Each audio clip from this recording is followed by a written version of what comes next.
नमस्कार दोस्तों, मेरा नाम मुस्कान भारद्वाज है। आज मेरे साथ ओम प्रकाश जी हैं जो कि डैफोडिल स्कूल के वाइस प्रिंसिपल हैं। ये बहुत ही अच्छे लेखक भी हैं, पोइट भी हैं। तो आज मुझे मौका मिला है इनके साथ कुछ बातचीत करने का। तो चलिए आज का सेशन हम स्टार्ट करते हैं सर के साथ। नमस्कार सर। नमस्कार सर, आपकी लाइफ में मतलब आप आज इस लेवल पर पहुंचे हैं, तो आपकी लाइफ में, आपकी फैमिली में आपका सबसे बड़ा सपोर्टर कौन रहा है? मैरिज से पहले मेरे मम्मी जो होते थे, आजकल वो एक्सपायर हो गए हैं। वो मेरे बहुत ही एक अच्छे मोटिवेटर और सपोर्टर रहे हैं। मम्मी की सपोर्ट के बिना मैं आज यहाँ नहीं हो सकता था। लेकिन एक वो कहते हैं ना कि हर सफल इंसान के पीछे किसी न किसी पर्सन का हाथ होता है। तो अगर मैरिज से पहले की बात करें और इवन की मैरिज के बाद भी मम्मी मेरे सबसे बड़े सपोर्टर रहे हैं, मोटिवेटर रहे हैं, और जिनको मैं हमेशा अपने दिल में बसा के रखता हूँ। ओके सर, मेरा अगला सवाल ये है आपसे कि आपकी लाइफ में ऐसा कोई एक मोमेंट आया होगा कि आपको बहुत लंबे समय तक बहुत ज़्यादा पैदल चलना पड़ा हो, किसी मजबूरी की वजह से, पैसों की कमी की वजह से, या कुछ भी मजबूरी रह सकते हैं, कुछ ऐसा मोमेंट? हाँ बिल्कुल मुस्कान जी, हम इंगेज थे 1982 के अंदर, और हम बहुत ही पुअर फैमिली से बिलोंग करते थे। तो मम्मा, जैसे डैडी मेरे एक्सपायर हो गए थे, तो मम्मा ने बोला कि अब आपकी मैरिज कर दें। 1989 की बात है। तो उन दिनों में हमें पैसे की ज़रूरत थी। तो हमारे एक दोस्त थे, वो रहते थे हमारे मतलब विलेज से लगभग 22 किलोमीटर्स अवे एक विलेज था, फेफाना। तो मेरे मम्मा ने बोला कि अगर आपको मैरिज करवानी है और आपको घर चलाना है तो आपको पहले जो पैसे का अरेंजमेंट करना पड़ेगा। मैं, आप लोग बिल्कुल विश्वास नहीं करेंगे, वहाँ से चला दिन में सुबह और 22 किलोमीटर पैदल चला, और वहाँ जाकर के जब मैं पहुँचा तो मेरे को उन्होंने पहचाना तक नहीं, और इवन के मेरे को उनके खेत में जाना पड़ा। उन्होंने मेरे से खेत में काम करवाया पहले। अच्छा। खेत में काम करवाया, काम करवाने के बाद फिर कहते आओ आप क्या लेने आए हो, क्या काम है आपको। फिर मैंने बोला, अपनी प्रॉब्लम रखी। उन्होंने मुझे एक भी पैसा नहीं दिया, और वैसे वैसे मुझे वापस आना पड़ा, और बहुत लेट हो जाने के कारण मुझे 20 किलोमीटर तक पैदल क्या, मुझे दौड़ के आना पड़ा क्योंकि लेट हो रहे थे। और उस दिन मुझे पता चला पैसे की वैल्यू क्या होती है। और जब मैं घर आया तो मम्मा को मैंने बताया कि मम्मा जी, उन्होंने कुछ पैसा नहीं दिया है, और हम बहुत निराश हो गए थे उस दिन। तो सर, मेरा अगला क्वेश्चन ये है आपसे कि जैसे कि अभी आपने बताया कि आपकी फैमिली एक बहुत पुअर फैमिली थी, पैसों की बहुत ज़्यादा कमी रहती थी, तो उन दिनों में आपने स्कूलिंग कैसे की अपनी? हाँ ठीक है, उस टाइम गवर्नमेंट स्कूल की फ़ीस थोड़ी कम होती थी, लेकिन फिर भी मैनेज करना थोड़ा मुश्किल हो जाता था। तो आपने क्या प्रॉब्लम्स आई आपको आपकी स्टडी कंप्लीट करने के लिए? क्या प्रॉब्लम्स फेस किया आपने? आपको क्या क्या मुश्किलें आई?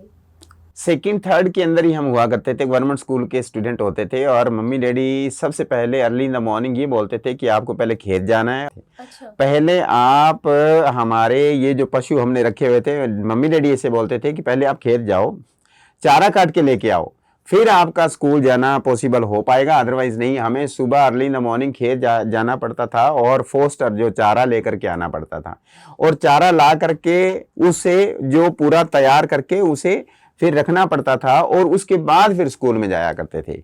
और स्कूल में जाकर के चाहे कोई 10 पैसे फीस थी, 10 पैसे इकट्ठा करना भी पेरेंट्स से लेना बहुत मुश्किल काम होता था, और 10 पैसे की जगह हम 15 पैसे मांगते थे, 5 पैसे हम बचा के रखते थे, इसलिए कि किसी मेले में जाकर के थोड़ी जलेबी खा लेंगे।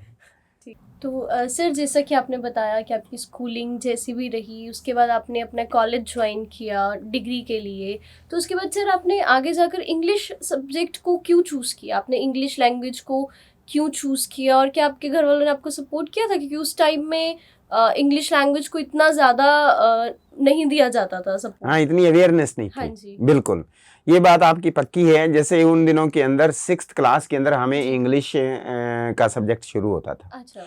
5th क्लास तक कोई इंग्लिश नहीं होती थी। अच्छा। 6th क्लास के अंदर जैसे ही इंग्लिश स्टार्ट होती थी तो वो सिखाते थे ABCD, ये 6th के अंदर सिखाते थे। तो उन दिनों के अंदर हार्वेस्टिंग सीजन होता था अप्रैल के अंदर, और अप्रैल के अंदर स्कूल में मतलब जाने से पहले हमें पहले 1.5 महीने तक खेतों में काम करना पड़ता था, और हार्वेस्टिंग सीजन, कनक काटने का काम हम खुद करते थे। और जैसे ही 1.5-2 महीने के बाद हम स्कूल में गए 6th क्लास के अंदर, तो उस दिन हमारे सर थे जो उन दिनों के अंदर सर को मतलब मास्टर जी बोला करते थे, मास्टर मोतीराम जी। उन्होंने कोई लेसन सुनना था और लेसन था this is a bat, this is a cat. अब मुझे क्या पता कैट और बैट क्या होता है, मेरे को तो एबीसी नहीं आती थी।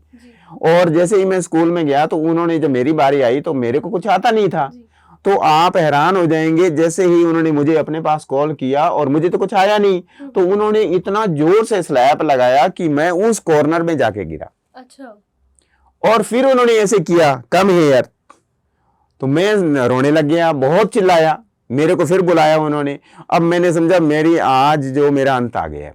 उन दिनों पिटाई बहुत होती थी, लेकिन मैंने बहुत ही चिल्लाया और सर को बोला कि मेरे को आज मौका दे दो और मैं कल आपको ये लेसन सुना दूंगा। आप यकीन नहीं मानेंगे, जब फुल रिसेस हुई तो मैं घर नहीं गया, मैं डायरेक्ट उस इंसान के घर गया जो थोड़े पढ़े लिखे थे। हमारे पूरे गांव के अंदर एक ही इंसान पढ़े लिखे थे, थोड़े बहुत, वो भी एक दुकान चलाते थे। मैं उनके घर गया, रात उनके घर ठहरा। इतना डर, मुझे ABCD उन्होंने सिखाई, bat cat whatever else there was, they taught me totally in the very brilliant way, अच्छे तरीके से सिखा दिया। और सुबह स्कूल में आकर के जैसे ही पीरियड आया इंग्लिश का, तो मैंने हैंड रेज किया, सर मी, मतलब मैं सुनाता हूँ। तो सर बड़े खुश हो गए और मैंने वो लेसन सुनाया। तब से सर ने मुझे पैट किया और मेरे को मोटिवेट किया।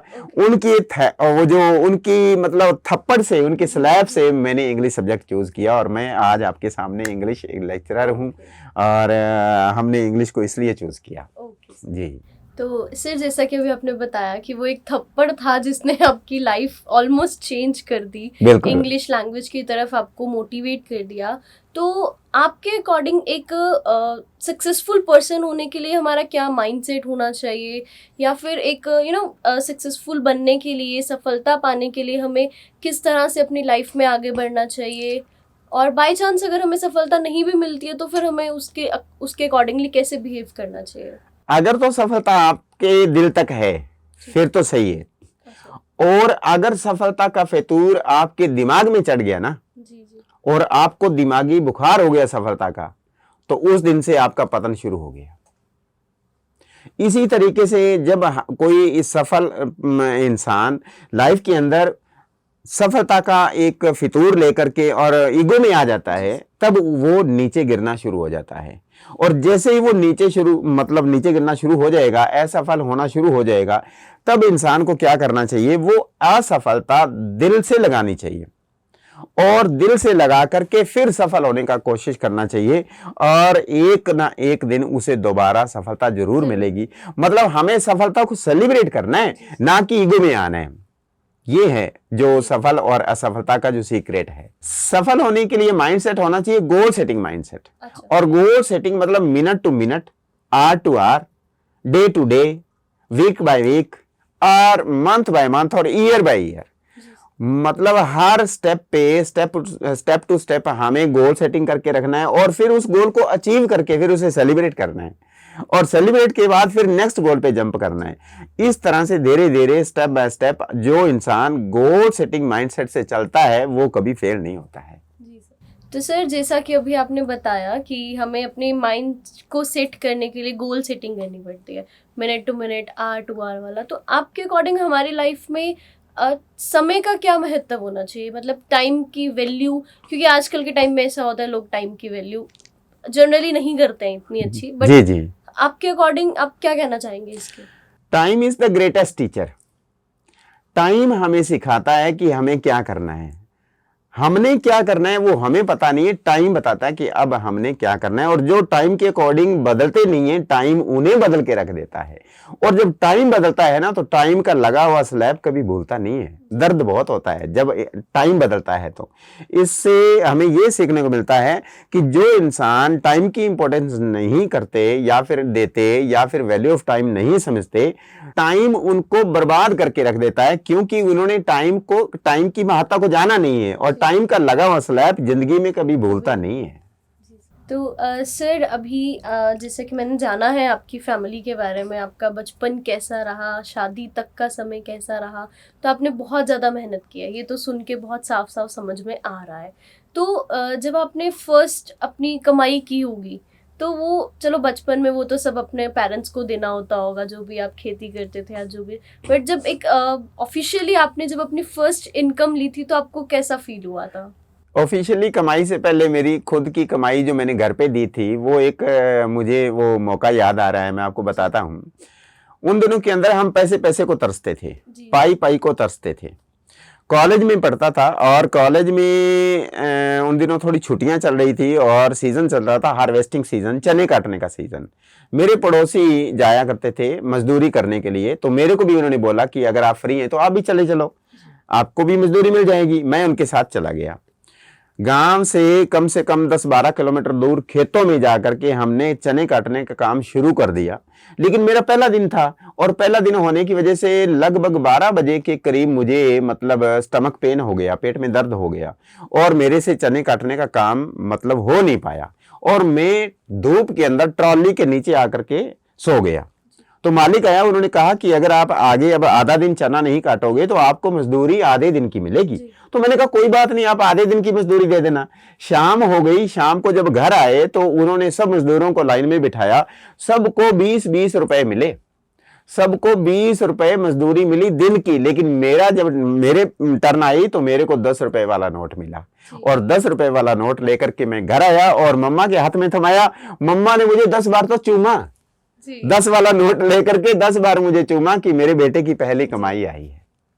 सर, जैसा कि आपने अभी बताया कि आपका बचपन से लेकर पढ़ाई में जो भी मुश्किलें आई आपको, जैसा भी रहा, तो आपने जब कॉलेज स्टार्ट किया तो कॉलेज में तो ऑब्वियसली वहाँ पे बहुत कुछ शो ऑफ भी होता है और वहाँ की फीस भी अच्छी होती है, तो आपको वो एक्सपीरियंस आपका कैसा रहा? कॉलेज में 1983 के अंदर हमने ज्वाइन किया था। उन दिनों ये +1 +2 नहीं होती थी, प्रेप होती थी। जी जी। तो प्रेप में और बीए फर्स्ट ईयर तक हम इतने पुअर हुआ करते थे कि आप यकीन नहीं करोगे, मेरे मम्मा की चप्पल पहन करके मैं कॉलेज में जाया करता था और मेरा खुद का अपना कोई ऐसा कोई ड्रेस नहीं था कि कोई पैंट या शर्ट पहन के जाना है। पजामा कमीज के अंदर सिंपली मम्मा की चप्पल पहन करके मैं कॉलेज में जाया करता था, यही कॉलेज नेशनल कॉलेज सिरसा के अंदर। जी सर। और मेरा कद छोटा था उन दिनों के अंदर और मेरे डैडी तब थे, वैसे तब जो वो तो डैडी की एक्सपायर हुए थे 1984 के अंदर, और मेरी फीस भरने के लिए मेरे डैडी जी जाया करते थे फीस भरने के लिए। तो कॉलेज में अब मेरे को कुछ पता नहीं है कि वो कॉलेज लाइफ था या क्या था, बिल्कुल सिंपल था।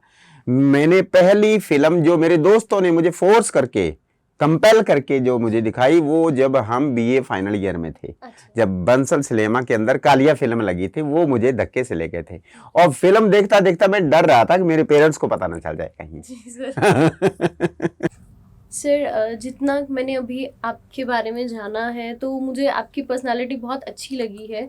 बहुत ही आपका टेम्परमेंट बहुत अच्छा है, पर्सनालिटी वाइज नेचर आपका काफ़ी जेनरस है। तो इतना मैं समझ पा रही हूँ कि आपकी अपनी लाइफ के अपने खुद के रूल्स हैं, लाइक ऑन प्रिंसिपल्स आपकी लाइफ के, तो उसके बारे में आप क्या कहना चाहेंगे? आपने कभी सूरज को पश्चिम से निकलते देखा है? ऐसा कभी हो नहीं सकता। सूरज हमेशा पूर्व से निकलता है, धरती हमेशा घूमती रहती है और एक दिन अगर सूरज ये सोच ले कि मैं आज नहीं आऊंगा तो हमारा क्या बनेगा। बिल्कुल इसी तरीके से हर इंसान को अपने प्रिंसिपल्स का मालिक बनना चाहिए। I am the man of my own principles. मेरे खुद के अपने नियम है, मैं अपनी लाइफ को अपने तरीके से चलाता हूं। मैं कभी भी किसी की तरीके से कभी चलता नहीं हूं, क्योंकि मेरी लाइफ है, मेरे को कैरी करनी है। इसलिए हमें अपने प्रिंसिपल्स को लेकर के अगर हम चलेंगे तो लाइफ में कभी फेल नहीं होंगे। और प्रिंसिपल्स होने क्या चाहिए, सबसे बड़ी क्वालिटी है जो हमारे अंदर होनी चाहिए, वो है पंक्चुअलिटी। हम कितने पंक्चुअल हैं, हम कितने रेगुलर हैं, हम कितने हार्ड वर्किंग हैं, हम कितने डिसीजन मेकिंग हैं, हमारे अंदर पेशेंस लेवल क्या है, या फिर हम किस मौके पे on the spot unwanted situations create हो जाएं तो हम उसे किस तरीके से ओवरकम कर सकते हैं। और ये सारे प्रिंसिपल्स अगर आपके अंदर रहेंगे, सेल्फ कॉन्फिडेंस तो दौड़ता चला आएगा। और सेल्फ कॉन्फिडेंस के लिए लोग बहुत दूर दूर तक जाते हैं कि हाँ मेरे अंदर सेल्फ कॉन्फिडेंस की कमी है, और सेल्फ कॉन्फिडेंस इन्हीं प्रिंसिपल से हमेशा आता है। तो सर जैसे कि अभी आपने बताया कि आपकी क्वालिटीज़ जो भी प्रिंसिपल्स हैं आपके, उनमें सबसे पहले आपने पेशेंस का नाम लिया। तो एज इन केस पेशेंस हमारा बहुत अच्छा होना चाहिए, तो उसके लिए आप क्या कहना चाहेंगे कि हम कैसे अपने पेशेंस लेवल को अच्छा कर सकते हैं, कैसे हम पेशेंस दिखा सकते हैं? सूर्य से तपना सीखो, चंद्रमा से मुस्कुराना सीखो और धरती माता से पेशेंस सीखो। आप लोग अंदाजा नहीं लगा सकते कि धरती के ऊपर क्या क्या हो रहा है। आज तक के रिकॉर्ड के अंदर कभी धरती माँ ने किसी को मना किया है कि मेरे ऊपर हल ना चलाओ, मेरे ऊपर ट्रैफिक ना चलाओ, मेरे ऊपर आप लोग माइंस ना बिछाओ, मेरे ऊपर आप लोग बॉम्बार्डिंग ना करो। मतलब धरती इतनी पेशेंट है। हमें इस धरती माता से सबक लेना चाहिए और ये सीखना चाहिए कि अगर धरती माता के अंदर इतना पेशेंस है तो हमें भी अपना पेशेंस कभी लूज नहीं करना चाहिए। हमें हमेशा अपने पेशेंस लेवल में ही रहना चाहिए। सर मेरा नेक्स्ट क्वेश्चन आपसे ये है कि अगर हम आजकल के टाइम की बात करें तो आजकल हम इजीली किसी के ऊपर विश्वास नहीं कर पाते हैं, है ना? बिल्कुल ट्रस्ट करना बहुत डिफिकल्ट है हम लोगों के लिए। तो आप मतलब हमें हर किसी को परखना पड़ता है पहले, उसके बाद हम किसी पे ट्रस्ट कर पाते हैं। तो आपने अपनी लाइफ से ऐसा क्या सीखा कि एक एक्सपीरियंस आ गया कि कैसे परखना है, किस पर ट्रस्ट करना चाहिए या नहीं करना चाहिए? तो उसके बारे में आप क्या कहना चाहेंगे? परखने को वैसे तो फेस रीडिंग बोलते हैं। फेस रीडिंग करना हर एक इंसान नहीं कर सकता है। फेस रीडिंग की कला भी एक्सपीरियंस से आती है। जहां तक आपने ट्रस्ट की बात किया या विश्वास करने की बात किया, श्री रामचंद्र जी ने विश्वास किया था कि मतलब एक ना एक दिन मेरे को जीत जरूर मिलेगी। सीता माता पूरी मतलब उस जो एग्जाइल के दौरान ये सोचते रहे, विश्वास करके बैठे रहे कि मेरे राम जी जरूर आएंगे। द्रौपदी जी ने ये विश्वास किया था कि मेरा चीर हरण जो भी हो रहा है, मेरी जो मतलब जो रखेंगे एक पड़त रखेंगे वो भगवान कृष्ण जी जरूर रखेंगे। आप लोग प्रहलाद की बात ले लीजिए कि उन्होंने भी विश्वास किया था और विश्वास करके उन्होंने गरम खंबे को अपने गले लगा लिया था। वानर की सेना लेकर के हनुमान जी साथ जाकर के श्री राम जी के साथ जाकर के वो उन्होंने विश्वास करके ही गए थे कि हम एक दिन जरूर जीतेंगे। विश्वास नहीं किया तो कुछ नहीं किया। विश्वास करने का रिस्क लेना ही पड़ेगा। आप लोग एक बार विश्वास करेंगे, धोखा खा देंगे, कोई बात नहीं, दूसरी बार और आपके अंदर एक नई दिशा के साथ या नई एक ऊर्जा के साथ या नई ताकत के साथ या नए नमूने के साथ आपको विश्वास करने की ताकत आ जाएगी। धीरे धीरे तब विश्वास करने का एक्सपीरियंस हो जाएगा। और विश्वास नहीं किया तो हम जीत नहीं पाएंगे। विश्वास करना ही पड़ेगा। पूरा संसार विश्वास पे चल रहा है। सर मेरा नेक्स्ट क्वेश्चन ये है आपसे कि लाइफ में अप्स एंड डाउन्स तो चलते रहते हैं, जेन्युइन सी चीज़ है, लेकिन आपकी लाइफ में ऐसे कौन से मोमेंट्स आते हैं कि जब आप निराश हो जाते हैं, अपसेट हो जाते हैं, या आप किसी चीज़ से अनसेटिस्फाइड रहते हैं, सेटिस्फेक्शन नहीं होती है? तो आपकी लाइफ में भी होते होंगे ऐसे मोमेंट्स। बिल्कुल। तो ऐसा क्या मोमेंट आ जाता है जब आप अपसेट हो जाते हैं? वैसे तो मैं निराश नहीं होता हूं, लेकिन एक चीज मुझे बहुत ही निराश कर देती है। अगर कोई आदमी अपनी कमिटमेंट करने के बाद मेरे साथ कमिटमेंट करने के बाद अगर कोई इंसान अपने जुबान पे खरा ना उतरे, वो चीज मुझे इतना हरास कर देती है, इतना नुकसान पहुंचा देती है, इतना ज्यादा निराश कर देती है, मैं इतना नाराज हो जाता हूं कि उस इंसान से जिंदगी भर कट कर लेता हूं। ये मेरी एक वीकनेस समझ लो या फिर मेरी स्ट्रेंथ समझ लो, एज यू विश, कि अगर हम the person who does not keep his word, जो अपने वचन को ही नहीं निभाते कमिटमेंट करने के बाद भी, it means they want to make you fall. वो आपको गिराना चाहते हैं, इसलिए उनसे दूरी बना के रखो। सो सर जैसा कि आपका लाइफ का एक्सपीरियंस रहा है, आपका ऑब्जर्वेशन स्किल बहुत स्ट्रॉन्ग है, आप बहुत जल्दी लोगों को परख लेते हैं, ऑब्जर्व बहुत अच्छे से करते हैं, आपको ह्यूमन साइकोलॉजी भी शायद आती है, आप फेस रीडिंग कर लेते हैं। तो एक ना मैंने आपकी पोएम पढ़ी थी, उसमें भी आपने इंसानों के मुखौटों के बारे में लिखा था, तो उसके बारे में आप क्या कहना चाहेंगे? मुखौटों को लेकर के अगर आंसर दें तो इंसान की बहुत सारी मुखौटे आते हैं। जो इंसान आपको सामने से नजर आता है ना, वो होता नहीं है एक्चुअल के अंदर। आजकल के इंसान को परखना इतना मुश्किल हो गया है, जितना मुश्किल आप लोग समंदर में जाकर के डायमंड लेके आओगे ना, इतना मुश्किल हो गया है। जी जल्दी से किसी पे विश्वास करना बहुत ही मुश्किल हो गया है। और मार्केट के अंदर वो पोएम के अंदर आता है कि बाजार के अंदर बिक गए मुखौटे ढेर सारे, ले कौन गया पता नहीं चला। जी जी मतलब लोग अलग अलग मुखौटे पहन के घूम रहे हैं। हिपोक्रिटिकल लोग होते हैं ना, कि जिनके चेहरे सामने अलग, पीछे जी, अलग, उनके बहुत सारे चेहरे होते हैं।